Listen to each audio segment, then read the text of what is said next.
Seja muito bem-vindo a mais um episódio aqui do Tirando a Venda Café Cash. Isso mesmo, esse nome se dá ao fato que um vendedor profissional, um especialista em vendas, ele é especialista em desvendar do rosto de um candidato a cliente todas as dúvidas, objeções e crença. Essa é uma habilidade de um vendedor profissional.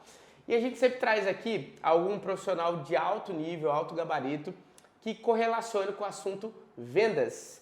E hoje o meu querido amigo Wilson Soares, especialista em educação financeira, e nós vamos falar sobre esse tema, que para muita gente que é leiga acha que não tem correlação, mas tem muito a ver. Seja bem-vindo, Wilson. Obrigado, meu amigo Thales, cara, muito legal o tema, né? Assim, eu sempre gosto de falar que venda é a captação. E o financeiro ele gerencia essa captação, o faturamento, né, suas vendas que você faz. E é importante você trabalhar isso de maneira conjunta, né? Porque você consegue captar, mas se você não gerenciar bem aquele recurso que entra na sua empresa, corre o risco de você não aproveitar melhor e, claro, né, fazer mais venda, aproveitar o recurso para fazer mais venda e captar mais dinheiro.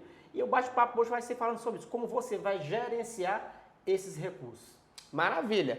Cada pessoa que está aqui, ela é única, e algumas coisas que me chamam a atenção nessas pessoas, eu sempre pergunto, Wilson. E quando eu te vejo com esse bastão, eu falo assim, essa é a marca registrada dele. Me explica o que é isso aí, cara. Cara, esse aqui é um taco de beisebol, né? Que eu utilizo ele com a marca da minha empresa. E na verdade, assim, ele representa um quebra de crenças, né? Quebra de crenças. Eu, como sou de família humilde, e até então, pelas minhas crenças, jamais acreditaria que eu ia ter sucesso na área financeira, porque os meus pais são de famílias humildes, então toda a minha geração anterior é toda de família humilde, eu não acreditava que ia ser alguém que tivesse sucesso na área financeira, justamente por isso, por causa das crenças. Existem alguns obstáculos que a nossa força não consegue. E às vezes nós precisamos de ferramentas necessárias para poder quebrar alguns obstáculos, algumas barreiras que se levantam à nossa frente. E quando eu consegui o meu primeiro 1 milhão, eu adotei 1 milhão, né, que é um taco de beisebol, para mostrar para mim mesmo que eu consegui e que pessoas podem conseguir ter sucesso na área financeira desde que ele consiga quebrar as barreiras, as crenças, né? Aquilo que se levanta à sua frente, que muitas das vezes, por conta da nossa mentalidade, nós achamos que não vamos conseguir conquistar. Então, para mim, todas as vezes que eu olho para ele, eu digo, se eu conseguir, qualquer pessoa pode conseguir ter prosperidade financeira em qualquer área, né? Eu escolhi a área financeira, mas você pode ter sucesso em qualquer área da sua vida, mas desde que você tenha as ferramentas certas para poder ultrapassar os obstáculos. Ferramentas certas, pessoas certas. Pessoas certas. E não tem como se conectar com algo novo se você não quebrar coisas velhas, né? Exatamente, é justamente isso. Imagina que eu falei para vocês, né?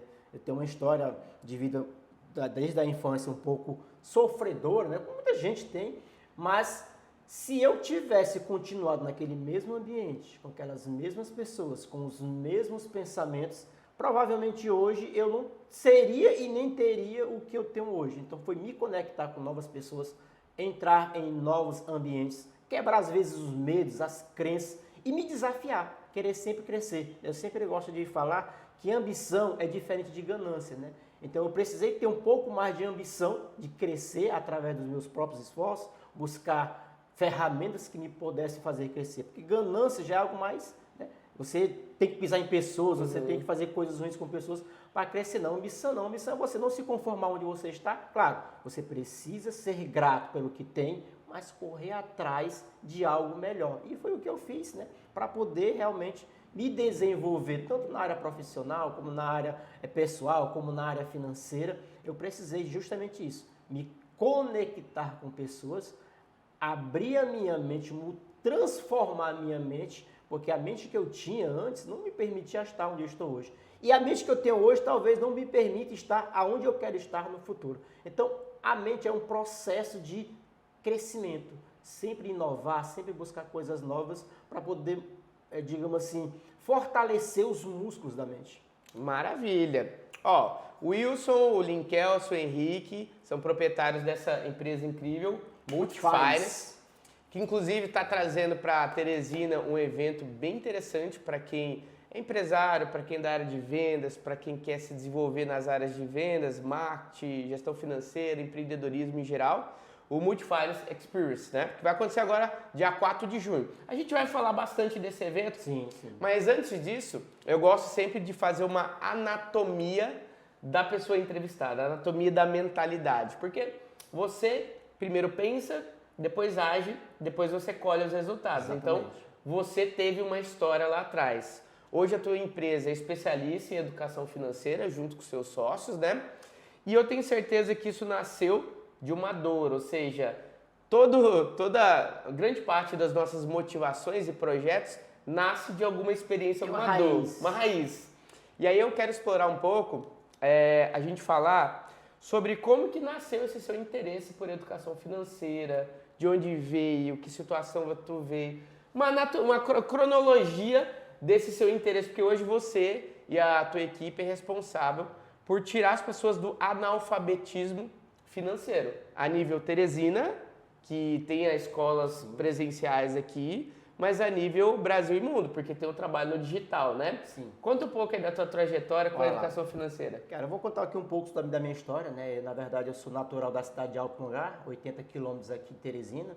Nasci num povoado lá próximo, por nome de Coqueiro, né? Então, saí do ambiente de agricultura, né? Vim para cá, para Teresina, eu tinha mais ou menos 6 anos de idade.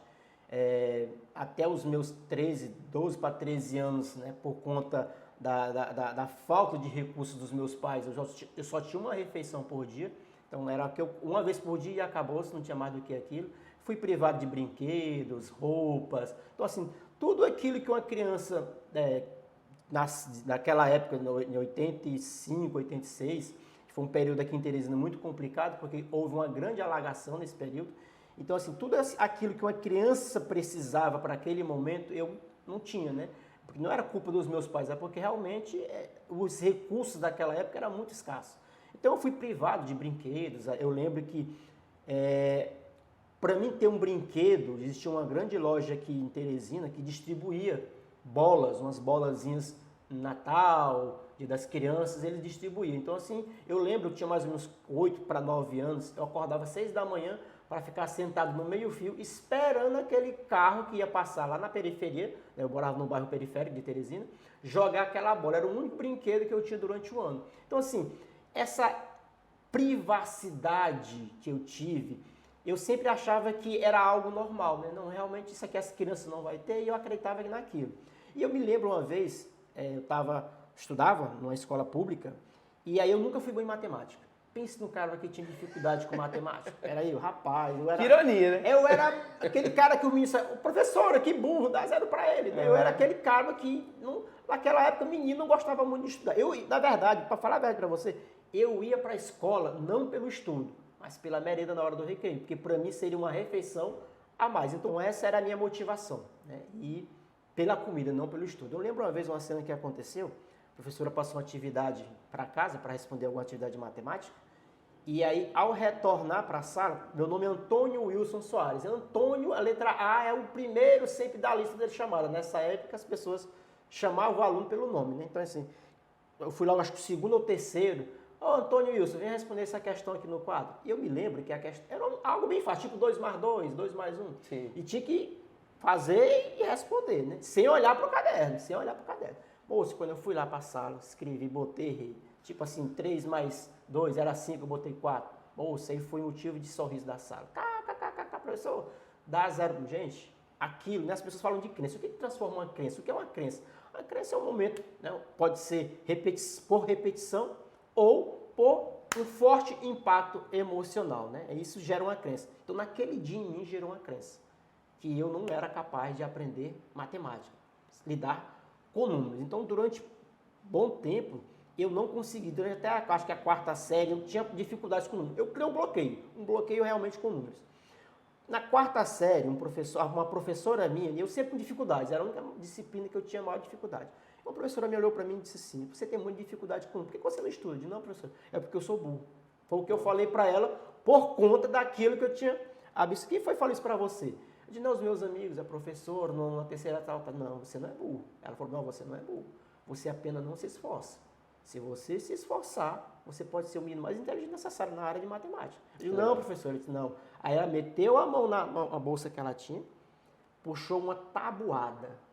Bichinho pequenininho, acho que não sei se as pessoas sabem o que é uma tabuada, mas era um caderninho pequeno que tinha todas as ordens de soma, subtração, divisão, né, novos fora, aquela coisa toda. Ela disse, olha, leva para sua casa e todo dia estude alguma coisa.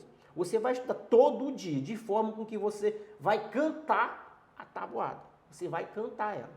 Aí ela me entregou aquilo e eu fui para casa. Depois daquele dia, todo dia eu tinha um horário reservado para estudar tabuada, todos os dias. Eu fiquei tão craque naquilo que eu sabia de cor todas as divisão, tudo, 9 até 9, sabia tudo. E algo muito interessante acontece com você que quando você realmente se dedica àquilo. Eu passei de ser o burro da sala para o mais inteligente na matemática. E quando você cria essa habilidade, porque eu gosto sempre de falar que habilidade você não nasce com ela. Você se transforma em uma habilidade. Você consegue evoluir uma habilidade, mesmo que você não tenha nada, mas você consegue.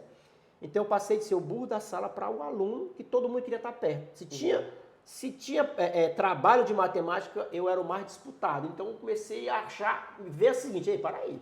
Então quer dizer, se você for um cara bom em alguma coisa, as pessoas gostam de você, as pessoas querem estar perto de você, e isso aconteceu comigo. Então depois desse dia, eu digo, caraca, matemática ele pode me dar um... Eu fui para a quinta série, já era aquele bam, só tirava 9 e 10 em matemática, E eu passei a enxergar isso em outra área da minha vida, financeira, né? Então, assim, às vezes meninos me davam dinheiro para fazer trabalhos para eles de matemática. Sim. Às vezes o pessoal me levava pedia para me ensinar eles 2, 3 dias antes de uma prova de matemática. Às vezes não me pagava, mas a maioria das vezes era com din-din, era com alimento, não era comida. Com dinheiro, era com comida. E naquela época, para mim, meu amigo, comida era ouro, né? Era mais do que dinheiro, entendeu? Então, assim, isso foi a minha evolução na infância, até fazer o meu segundo ano, né, meu terceiro ano no ensino médio, e foi nisso. E aí, quando eu terminei a 8ª série, surgiu a oportunidade de fazer o ensino médio. Em que áreas eu vou fazer? Como eu gostava de números, fiz o técnico em contabilidade. Vou me aprofundar mais em números, vou fazer o técnico de contabilidade. Mesmo assim, não sabendo o que era, se ganhava muito, se ganhava pouco, mas era números. Eu queria estar no lugar que eu era bom e aperfeiçoar aquilo que eu era bom. Eu até gosto de falar para as pessoas, né? Meu amigo, se o teu filho é bom em matemática e mais ou menos em português, o que você precisa fazer? Ensinar, botar um professor de português para ensinar ele ou um professor de matemática? Eu sempre falo, bota um professor de matemática para deixar ele um cãozinho na matemática se desenvolver. De português, bota ele para assistir umas aulazinhas só para passar. Mas você tem que investir no seu filho, na pessoa, naquilo que ele já é bom, para ele se tornar o melhor. Não? Foi isso que eu fiz, mesmo não conhecendo hoje, que a gente conhece esses processos, né? Eu investi em matemática. Eu terminei, foi o segundo grau em técnico de contabilidade, passei a estudar contabilidade, porque assim, eu tinha uma visão que contabilidade mexe com dinheiro. Só que eu não entendi que era dinheiro dos outros, não era dinheiro meu. Mas isso me criou os primeiros insights do dinheiro, como lidar um pouco com o dinheiro, o que era lucro, né? O que você precisa fazer, o controle, os índices de empresa. Então isso me mostrou essa nova área que antes só conhecia a matemática, né? A matemática como a gente conhece lá no primeiro ano, entendeu? Aí eu passei a entender para que serve números. A nossa vida, ela é representada por números, a nossa vida. E o número, ele te dá consciência. Como é que eu sei que eu estou gordo? Quando eu subo na balança, aparece o número. Ei, rapaz, isso aqui então eu estou acima do peso. Como é que eu sei que a minha pressão tá boa ou tá ruim? Quando eu meço ela e o número, ó, tua pressão tá 8/12. Tá ok, não, tá 10/16. Tá errado. Quando você faz um hemograma, você vai ver as taxas, o médico vai ver como é que está o seu corpo através dos números, as comparações dos números. Então o número, ele te dá a consciência. Dentro de uma empresa é a mesma coisa. Se você não é ligado nos números, você não sabe como é que está o diagnóstico da sua empresa. Você não sabe se tem lucro, se tem prejuízo. Então, eu aprendi a ler números. Eu aprendi a diagnosticar números. Aí terminei o ensino médio na técnica de contabilidade. Parei por 10 anos, porque me casei, tive filhos, eu parei, estacionei. Meu sonho era fazer ou contabilidade no curso superior ou matemática na federal. Sim. Inclusive, eu tinha até passado na estadual para matemática, mas como eu casei, eu abandonei o curso, não quis mais ir. Não é porque eu não quis mais ir, porque eu não consegui conciliar trabalho com o curso, porque era muito corrido. Durante 10 anos eu parei, 10 anos depois, já tinha 32 anos, voltei, fiz o Enem, consegui uma bolsa de contabilidade para estudar na faculdade CEUTES, né? Uma bolsa do ProUni, e aí comecei a cursar contabilidade lá. Era uma das maiores faculdades da época, né? O CEUTES, como ainda hoje é ligada com a Estácio, ainda é, então lá eu aprendi realmente contabilidade. Aí lá, aquele que eu tinha no técnico, eu passei a rever alguns princípios da contabilidade e amei contabilidade. Gostei demais de contabilidade. Mas assim, durante toda essa minha trajetória, eu passei a ganhar dinheiro. Comecei trabalhando em indústria, trabalhei em 2 empresas de indústria, de lá eu fui trabalhar numa empresa de comércio, sempre voltado para números. Eu comecei a trabalhar numa coisa, quando as pessoas viam que eu tinha muita facilidade com o número, eu crescia muito rápido dentro da empresa, né? Eu lembro que a primeira empresa que eu trabalhei foi numa Servicel, o nome da empresa, e trabalhava com antena parabólica. E me colocaram numa máquina para fazer a tela da antena parabólica, aquela coisinha de alumínio, né, toda furadinha, você lembra? Aquele bichinho ali. E aí o cara sempre falava assim, nós temos que bater meta de produção, trabalhar na produção, temos que bater meta de produção. Aí falava assim, a equipe, cada setor tinha equipe, dizer, a equipe que bater vai ganhar um extra. Então tinha produtividade, por exemplo, eu não lembro a quantidade, mas meu turno, eu trabalhava 6 horas corridas, tinha que fazer 200 antenas. E quem no final do mês a equipe tivesse o maior número de produtividade, ganharia um bônus, ganharia um extra, né?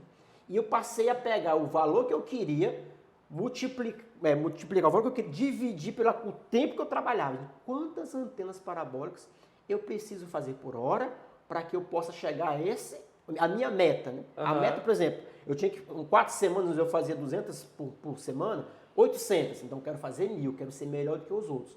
Então 1.000 era a minha meta, quanto é que eu tenho que fazer por dia, por hora, para mim poder chegar até lá? Eu subdividi a minha meta grande.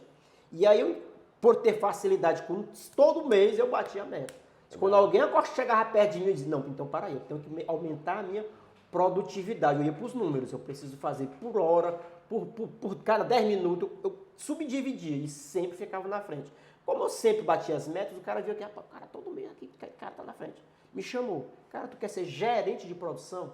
Eu digo, vai ganhar mais, porque naquela época meu negócio era, a minha motivação era o real. Casado com filho, tem que prover. Escasso, rapaz, escasso, vivendo uma vida escasso, eu achava que ganhar mais ia me mudar a minha vida financeira, porque na verdade é assim. Hoje eu entendo que não é o quanto você ganha, mas como você gasta. Naquela época eu só queria saber de ganhar.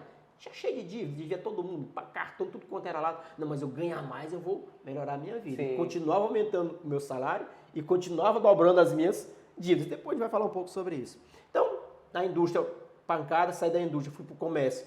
Comecei trabalhando como assistente comercial, né, na questão de liberar pedidos, trabalhando com os vendedores. E tinha as campanhas das empresas, né? Tinha as campanhas. E aí lá era números, onde eu tinha um quadro bem grandão assim na frente. E aí lá, todo dia de manhã eu tinha que pagar o quadro do dia anterior e fazer as metas do dia seguinte para até o final do dia as pessoas alcançarem. Cara, eu era craque naquilo. Legal. E aí o que eu fazia? Os vendedores que estavam baixos, baixa produção, né, baixas vendas, eu estava vendo.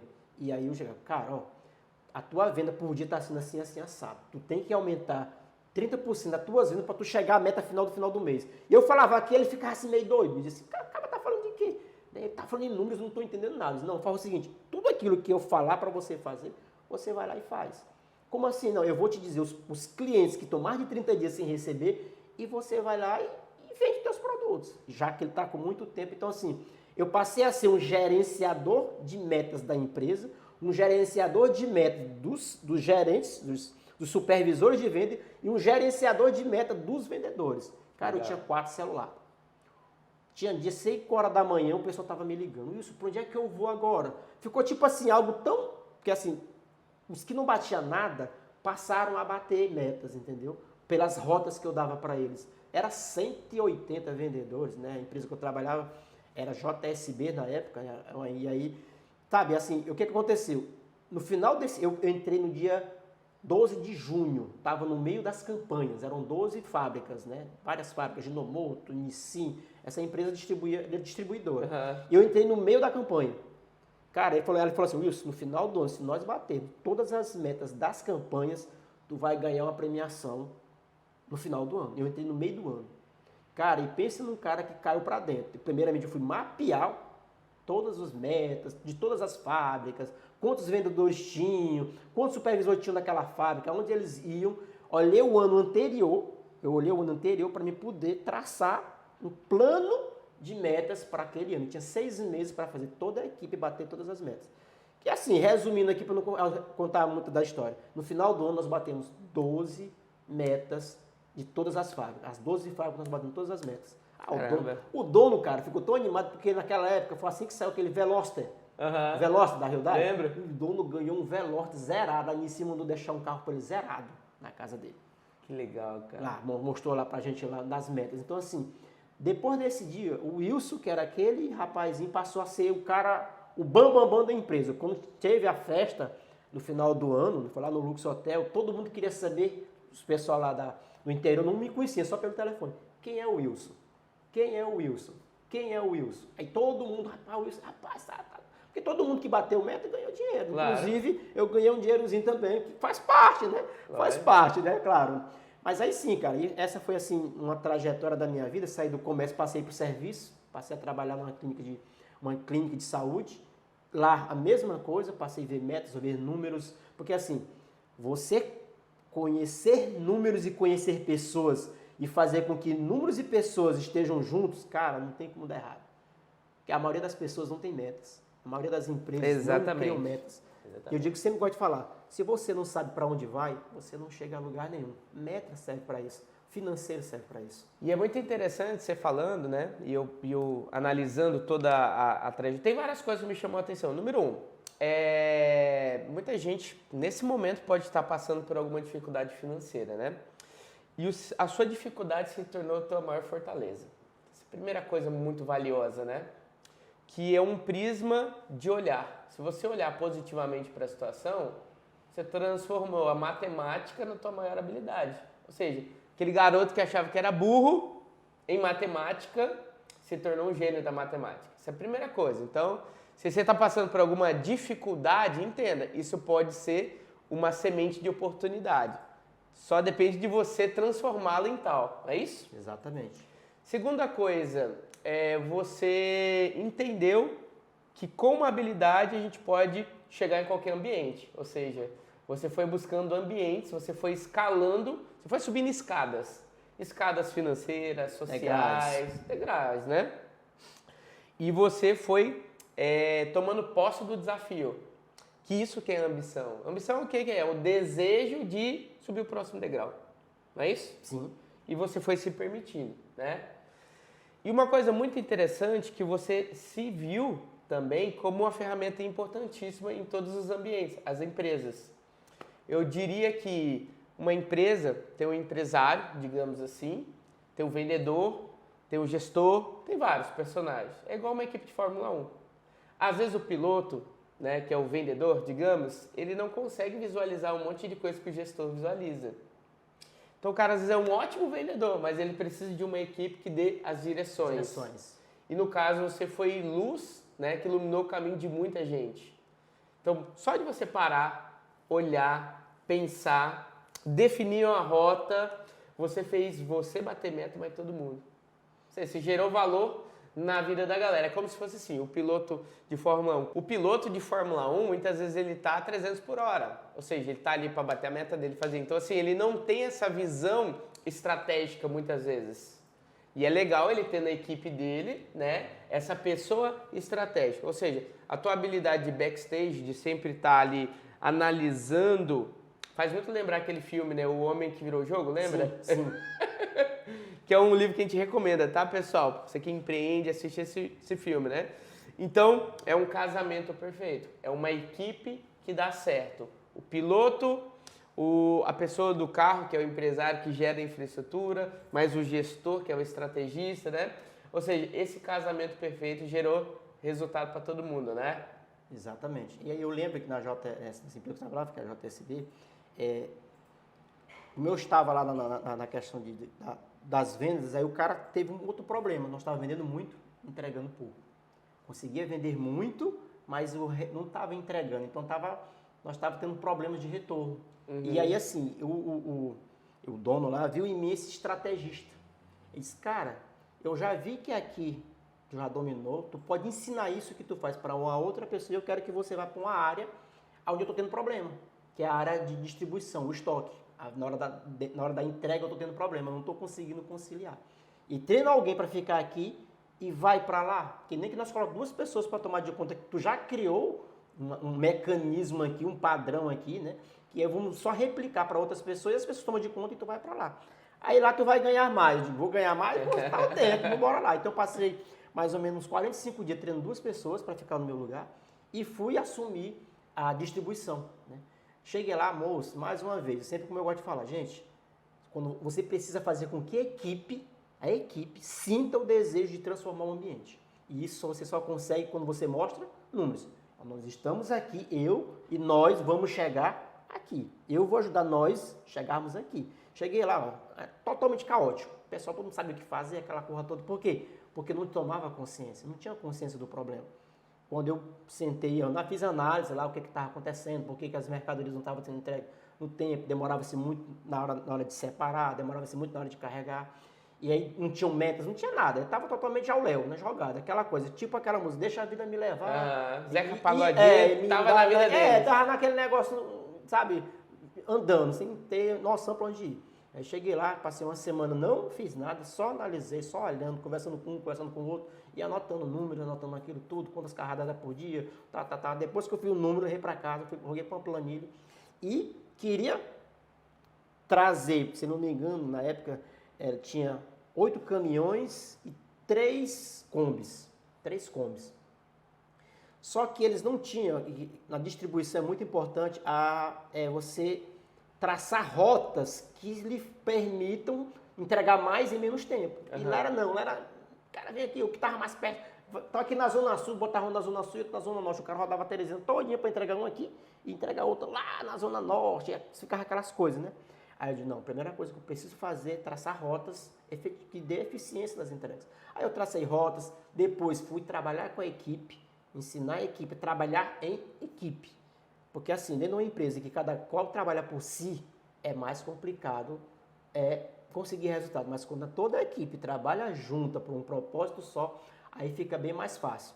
Então assim, eu fiz isso, durante 3 meses eu consegui gerenciar toda aquela equipe e consegui bater a meta de entrega, né? Que eles tinham uma meta de entrega e uma meta de não devolução, porque quando chega atrasado num cara, o cara se irrita e diz assim, ei, não quero mais não, era para ter recebido onde, tá chegando agora, não quero mais não. E diminuir esse gap, né? Chama de o gap de intervalo de entrega, né?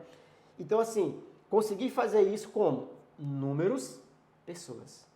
Números, pessoas. Então assim, nós estamos falando de vendas, né? Vender legal? Claro, você pensa. Se não tem venda, não tem o Wilson para gerenciar as finanças. É muito legal vender. É top. É a primeira coisa. Agora, a primeira coisa que você precisa fazer é treinar os seus vendedores, não para ser bom, mas para ser excelentes, extraordinários. Sabe? Aquele cara que diz, ei, eu vou vender. E eu passei durante muito tempo, eu fiz isso com os outros. Agora, e tu, Wilson? E para você, eu trabalhava com números para os outros, ajudei empresas a crescerem, ajudei várias empresas a crescerem, mas a minha vida financeira era disfuncional. Imagina um negócio desse? Imagina. Ensinar os outros finanças, ensinar as empresas finanças, mas a minha vida financeira era disfuncional. É aquela história que diz, né? Casa de ferreiro? Espeto de pau. De pau. Aí, eu vivi essa aí na pele. Então, assim, ensinei muitas pessoas, mas a minha vida financeira era disfuncional. Não importava o quanto eu ganhava. E quando eu batia a meta, eu ganhava bastante dinheiro. Bastante dinheiro mesmo. Mas em casa, eu estava devendo cartão, não tinha praticamente nada na minha casa. Nada, porque eu era aquela criança do passado que não tinha nada e tudo que eu pegava eu queria gastar. Queria ter aquilo que eu não tive na infância. Eu comia demais. Metade do meu salário, na época, era para panificadora, era lanche e tudo para ali. Por quê? Eu queria matar aquela criança interior. Era fome, era roupas, vaidade com roupas, porque eu, na minha infância, as minhas calças tinham mais remendo, não sei se as pessoas sabem o que é remendo, às vezes quando minha calça rasgava, o meu calção rasgava, a minha mãe pegava um pano de uma outra cor totalmente diferente e jogava em cima daquele buraco. Não bastava remendar, tinha que ser de uma cor diferente. Tinha que ser uma cor diferente, a calça era branca, a mãe botava um remendo preto. Imagina isso aí. Então assim, eu queria matar essa criança interior, então eu não queria mais usar roupa rasgada, eu queria o melhor. Queria o que era de melhor, mas só que isso fazia com que eu gastasse mais. Então, assim, para quem é errado, claro que não é errado você querer as coisas boas, mas para quem busca liberdade financeira, isso não é legal. Por quê? Porque você precisa fazer o dinheiro trabalhar para você e não você trabalhar para o dinheiro. Mas existem pessoas que são escravas do dinheiro. Por quê? Porque eles não conseguiram matar as crenças, não conseguiram superar os desejos da infância. Eu era aquela criança que quando meu pai me dava R$1, eu corria para comprar pão. Eu não juntava dinheiro para poder fazer o dinheiro virar dinheiro. Eu tinha muito conhecimento, mas pouca sabedoria. Que tem muita gente que tem conhecimento, é saber muito. Agora, a sabedoria é quando você pega o conhecimento e aplica na tua vida e na vida de uma outra pessoa. E era resultado. E uma coisa interessante que você falou, às vezes tem uma pessoa que ela, aos olhos da sociedade, ela está muito bem financeiramente. O carro do ano, sei lá, tem a BMW, só roupa legal, tá só em restaurante bacana, mas ela é doente financeiramente falando. Às vezes ela tá com o caixa dela ali totalmente esculhambado, devendo até a alma, e porque ele tem essa crença não resolvida dentro dele, ele está vivendo além do que pode. Ou seja, está sendo um escravo do dinheiro, né? Do dinheiro. Ou seja, escravo numa gaiola de ouro. Exatamente. É muito comum, né? Quando eu passei isso, eu vivi isso. Então, para mim, diagnosticar isso numa pessoa é muito fácil. Né? Me conta um pouco da tua vida. Quando ela começa a contar, aí eu percebo por que está tendo aqueles problemas financeiros. A grande maioria das pessoas é vaidade.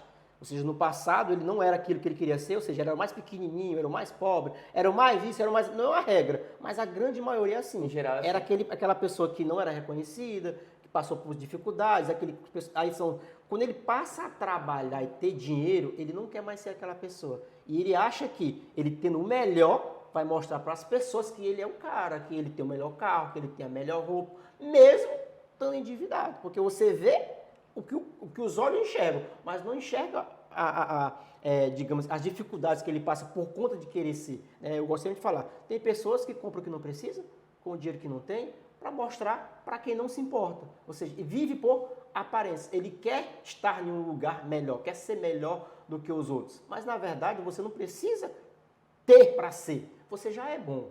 Então, não precisa você se mostrar bom. Um dia, se você saber trabalhar a tua mente em prol de gerar benefícios para você, fazer o dinheiro, trazer benefícios para você, em pouco tempo você vai ser essa pessoa sem precisar querer aparecer, né? Querer aparecer. Só que o que acontece hoje, e eu vivi muito isso. Todo o dinheiro que eu pegava era para tampar um buraco, que já tinha sido feito. Antes de eu ganhar, eu já estava devendo. E hoje a gente vê muito isso. Então, assim, empresas que vendem, não adianta você vender muito, você já não conseguiu segurar o dinheiro. Já gastou muito dinheiro. Aí eu faturei esse mês 30 mil, mas tem um débito de 45 mil já para trás. Você criou um buraco, entendeu? E eu gosto de falar o seguinte, dentro da empresa, o dono, ele leva a sua mentalidade para dentro da empresa. Quando eu vou fazer alguma consultoria financeira, eu pergunto, cara, como é que é a tua vida financeira? Não, Wilson, eu te contratei para trabalhar na minha empresa. Não, mas eu preciso conhecer um pouco da tua história. Porque o que está representado financeiramente na tua empresa é um pouco de você, é um pouco que está na tua mente. E normalmente, uma empresa que tem problemas financeiros, normalmente, a pessoa também tem problemas financeiros. É uma sinergia muito grande, né? A tua empresa trabalha com algo bem interessante, que é o analfabetismo financeiro, né? A WhatsApp, eu sou franqueado da WhatsApp, trabalha com o analfabetismo do inglês. 95% dos brasileiros são analfabetos no inglês, tá? Só 5% sabem inglês. No caso da educação financeira, existe esse número também? Sim. Eu sei que é muito, sim, a maioria, mas assim, se a gente pudesse dar uma estatística aí. Se a gente for fazer um comparativo, né? Eu estudei inglês. Quando eu estava estudando, uma matériazinha bem pequenininha, sempre mais tinha inglês. Financeiro, nada. Então, imagina, eu vi inglês na minha época, eu estudava, tinha essa língua estrangeira, eu consegui ver inglês, então, verbo to be, aquelas coisinhas, financeiro, nada. Matemática não é financeiro. Tem nada a ver com matemática são números, financeiros são diagnósticos de números. Então, assim, eu não vi nada. Então, assim, provavelmente, no âmbito financeiro, esse percentual ainda seja maior. Porque talvez os 99%. Não se viu nada em finanças, se viu em inglês, conseguiu verbo to be, tal. Algumas pessoas gostaram e foram, outras pessoas não gostaram e deixaram de mão. Finanças não se viu nada. Se viu números, se viu contabilidade, trabalhar números de empresas, mas finanças em si, que é mexer com o dinheiro, saber mexer com o dinheiro, não se viu. O que as pessoas sabem hoje sobre finanças é que o pai falou que a mãe falou, que uma professora falou. Não é nem que falou, era o que eles viram as pessoas fazerem. Eu pegava o dinheiro e gastava. Tem gente que vive a vida financeira hoje, seu pai, da sua mãe, pega o dinheiro para beber, acha que aquilo é a felicidade, pega o dinheiro para gastar com coisas supérfluas. Então por quê? Porque foi o que eles aprenderam, foi o que eles viram. Agora é verdade. Existe esse analfabetismo, tanto em inglês como em finanças. Mas quando você aprende inglês, isso te leva a crescer. É ou não é? Exatamente. Também que aprende uma língua a mais, você se desenvolve, consegue as melhores possibilidades, as melhores vagas, consegue tudo. Você consegue viajar, consegue ir visitar países, pelo fato de ele aprender uma nova língua. Para quem aprende finanças, transforma a sua própria vida. Quem aprende finanças, ele transforma a sua vida e mais do que isso, ele transforma a vida dos seus filhos. Ele passa a ser uma referência para os filhos. Quando ele não tem essa consciência de transformar a sua vida financeira, a tendência é que toda a sua geração pós você seja igual a você. Não é regra, mas a tendência é que sim, porque os seus filhos veem a sua forma como que lida com o dinheiro. Meu pai, quando falava, pai, me dê dinheiro, meu filho, dinheiro é muito escasso, não tem dinheiro não. Então eu vivia aquilo. Meu pai, quando ia contar dinheiro, ele dava as costas para mim, para eu não ver ele contando dinheiro. Então, para mim, na minha cabeça, dinheiro não era algo bom, não era algo legal. Então, se eu pegava em dinheiro, eu tinha que gastar o dinheiro. Tem gente que tem aquela que diz assim, rapaz, eu vou juntar dinheiro para quê? Eu não sei se amanhã eu estou vivo. Tem aquelas pessoas que dizem assim. Mas eu falo para você que diz isso, até morrer hoje precisa de dinheiro. Nossa, custa caro um caixão, um terreno seu lá no cemitério, tua família fica desprovida se você não se organizou, né? E esse, assim, eu sempre gosto de falar que a mudança ela acontece na dor, né? Pela dor ou pelo prazer muito forte. Eu fui pela dor. Né? Uma situação dessa de morte foi o que me mudou foi o gatilho para mudar a minha mentalidade. Uma época, minha avó faleceu, né? E eu, como filho mais velho, minha mãe não tinha condições, minha avó materna, e tive que ir no hospital para tirar o corpo, né? Fazer aqueles trâmites legais. E eu não tinha um centavo. Aí vendo minha avó lá na pedra, lá, toda melada de fezes, não tinha ninguém que ajudasse a limpar. E aí a pessoa, não, aqui não é comigo não, você tem que pagar alguém e tal. E eu desesperado, chorando desesperado. Um rapaz chegou para mim e falou assim, não, se você me der 100 reais, eu troco a sua avó, banho ela. Eu não tinha um centavo. Nada.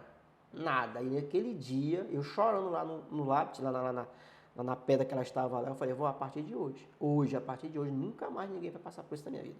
Nunca mais. Ou por morte, ou por vida, necessidade, nunca mais vai passar. E era um cara altamente endividado. Ali foi onde eu quis mudar a minha forma de... Virou a chave, né? Isso é incrível. Wilson, a gente sempre faz um paralelo, né? O podcast é voltado para vendas, né? E todo mundo vende, ou seja, o médico vende, o empresário vende e o vendedor profissional vende. E você falou de um aspecto legal, números e pessoas, tá? A gente acredita na nossa empresa, na EdTech Matrix, que é a franquia da WhatsApp aqui em Teresina, que o braço direito é a habilidade humana e o braço esquerdo é a habilidade matemática, estatística, tá? A gente acredita na nossa empresa que vendas é o misto das duas. Por quê? Um vendedor ele tem que ter aquela conexão, aquele rapport, aquela energia, digamos que essa é a habilidade humana, entender de pessoas, só que ele precisa ter uma noção estatística. Por exemplo, qual que é a probabilidade de você tirar o número 6 em um dado? Sabe dado? O brinquedinho dado? Tem de 1 a 6? Qual que é a probabilidade? 1 em 6. 1 em 6. Como eu faço para aumentar a minha chance de encontrar o número 6? Tentar mais vezes. Mais vezes. Então, vendas é isso. É uma questão de estatística. É uma questão de quantas vezes eu vou jogar até atingir o número que eu quero. Então, a gente ensina, principalmente quem está começando aqui na nossa empresa, um vendedor profissional, né? Um vendedor iniciante, perdão. Que ele precisa entender de volume de trabalho. Que a gente, no nosso negócio aqui, a gente tem uma estatística de conversão, que a gente disca 100 números por dia para falar com 30 pessoas, para apresentar a proposta para 5, para vender 2. E se a pessoa não entende que é um jogo matemático de probabilidade, ou seja, quanto mais dados eu jogo, mais sorte eu tenho, tá entendendo? Sim. Ela não consegue gerar resultado em vendas, né? Então eu vi essa similaridade no que você representou. E outra coisa, a gente tem aqui o escaneamento de um vendedor profissional. Ele tem 3 habilidades: ambição, Sim. habilidade técnica e inteligência emocional.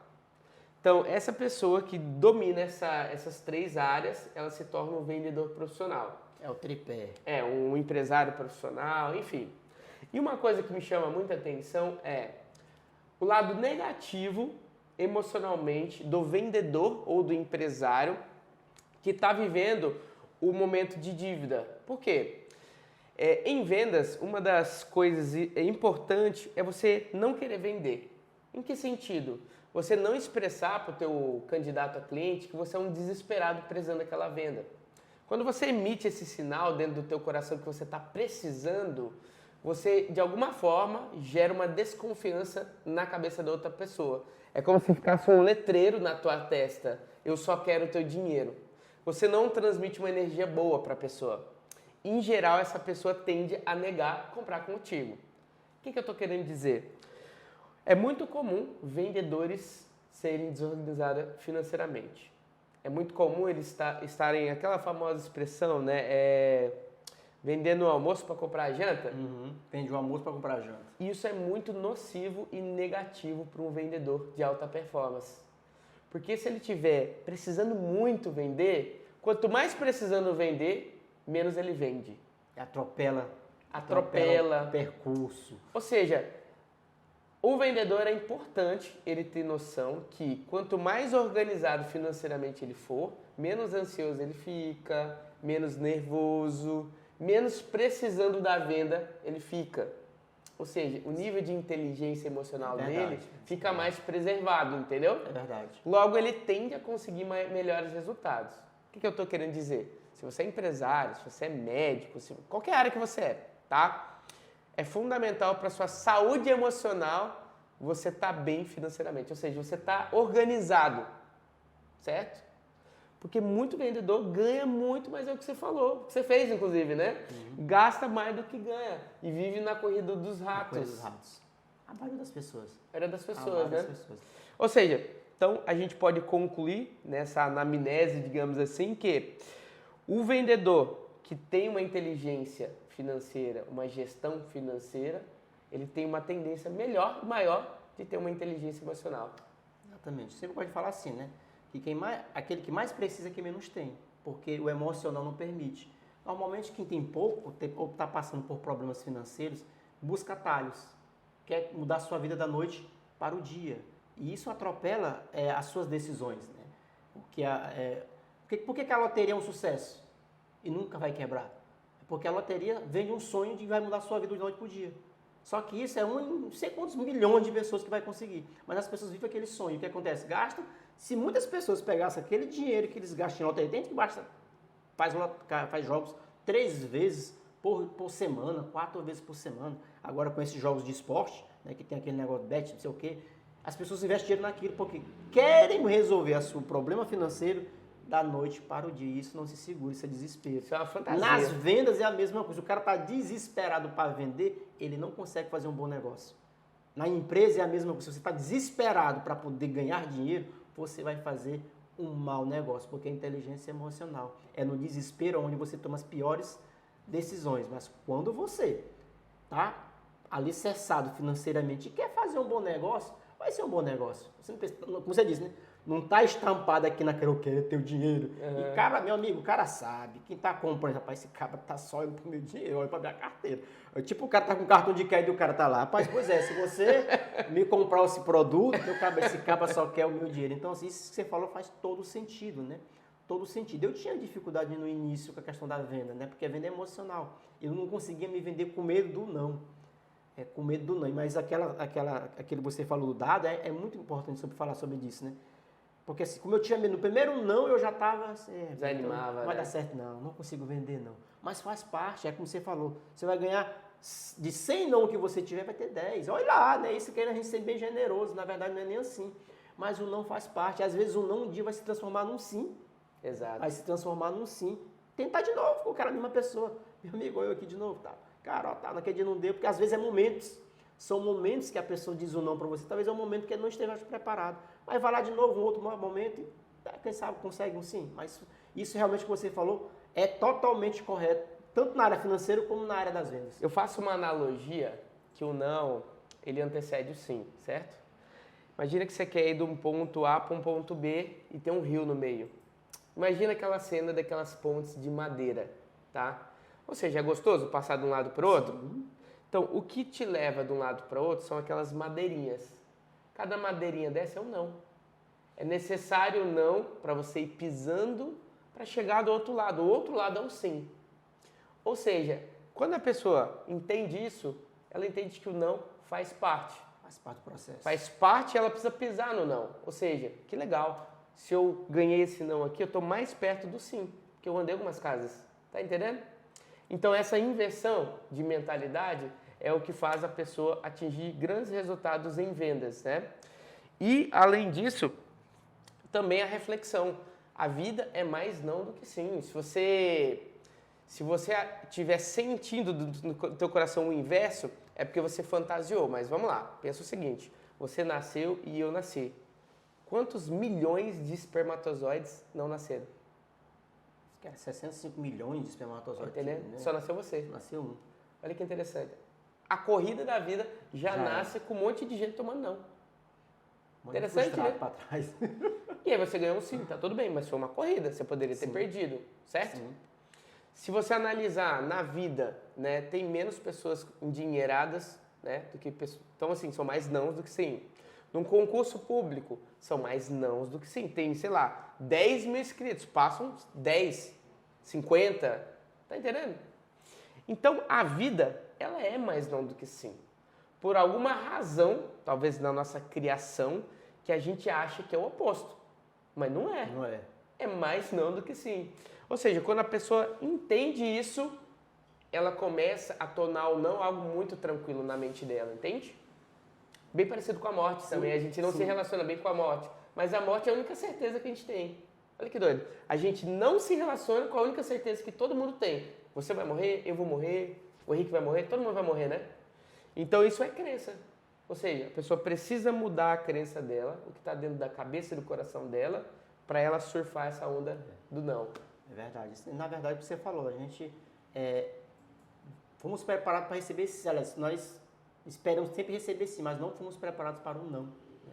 Não fomos preparados para o não. E aí muitas pessoas se frustram com o não. E hoje vive-se muito isso. A juventude de hoje não está preparada para o não, né?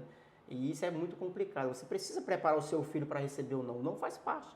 E eu gosto sempre de falar, tanto qualquer área, seja financeira, seja de venda, a melhor forma que você tem de não receber o não, de buscar o sim no não, é você estar preparado. Você está afiando o seu machado? O que é afiar o machado? É estudar.